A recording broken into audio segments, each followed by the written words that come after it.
نحمده ونصلي على رسوله الكريم. محترم مسلمانانو، په معاشره کې یو اعتراض کیږي په تبلیغي حضراتو باندې او د بعض خلکو شک وي. زنن د هغې جواب ستاسو وړاندې ځا کېښودل غواړم. سوال او اعتراض دا دی په تبلیغي حضراتو باندې چې تبلیغیان حضرات وایي چې د الله پاک په لار کې یو منځ په 49 کروڑ منځونو باندې دی. وایي دا خبره خو ځکه غلطه ده، وایي چې په بیت الله شریف کې چې یو منځ سړی وکړي داسې ثواب ورته ملاو شو لکه ده چې 1 لاک منځونه وکړه. په مسجد نبوي کې چې څوک یو منځ وکړي داسې ثواب ورته ملاو شو لکه ده چې 50,000 منځونه وکړه. نو بیا د الله پاک په لار کې تبلیغیان حضرات تبلیغ لذي نو دیو چې دلته منځونه کوي په دې عام جماعتونو کې په عام دګونو کې دا په 49 کروڑ باندې څنګه چې کوم دی د ثواب ملاويږي. د دې نه خو دا معلومیږي چې د دې فضیلت د مسجد نبوي هم سیوا شو او د دې فضیلت د بیت الله شریف هم سیوا شو. حالان کې دا هر چا د پته ده چې د بیت الله شریف او د مسجد نبوي نه د دې هغه فضیلت نشي سیوا کېدلی.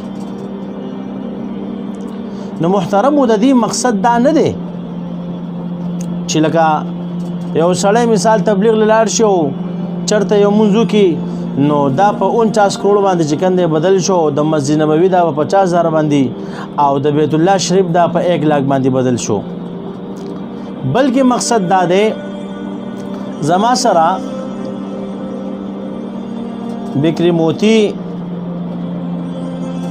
حصہ اول صفحہ نمبر 68 49 کروڑ کی روایت.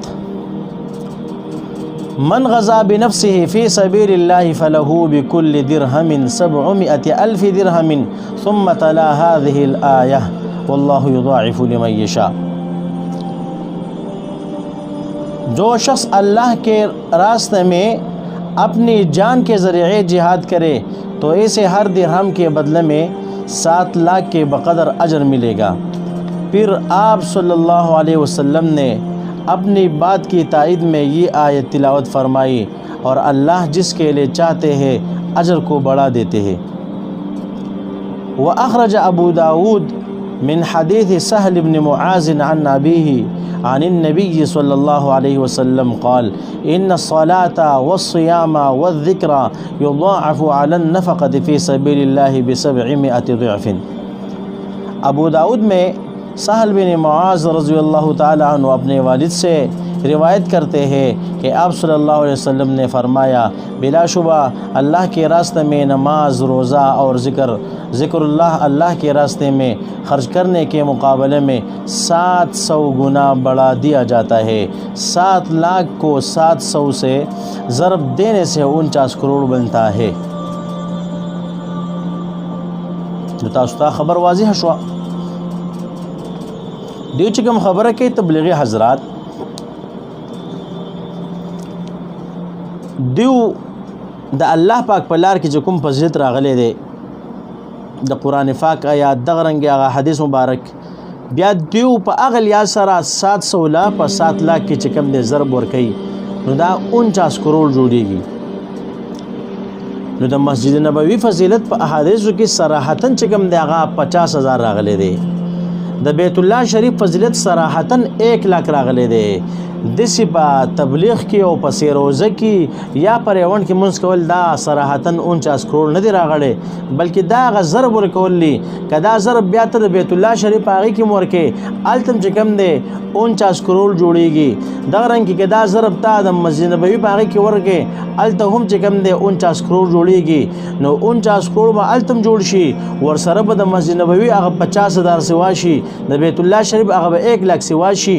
نو آلرډي هغه چې کوم دی د دین سوا شول. نو محترمو د اعتراض د دین مخکې ځان په کول پکار دی چې د تبلیغانو څه مقصد دی. نو دیو اس کلهم دا مقصد نه دی چې صراحتا بالکل د مسجد نبوي نه او د بیت الله شریف نه داسې چې کوم دی عام په تبلیغ کې مونږ کول د دې ډېر فضیلت دی نه داسې نه ده بلکې دا ضرب خبره ده د الله پاک په لار کې هغه په هر ځای کې خلک دا ضرب ورکولی شي محترم وو تاسو ته چې کوم ما حواله پیش کړه الله رب عزت دې مونږ د شک او د شبهې نه وساتي واخر دعوانا ان الحمد لله رب العالمین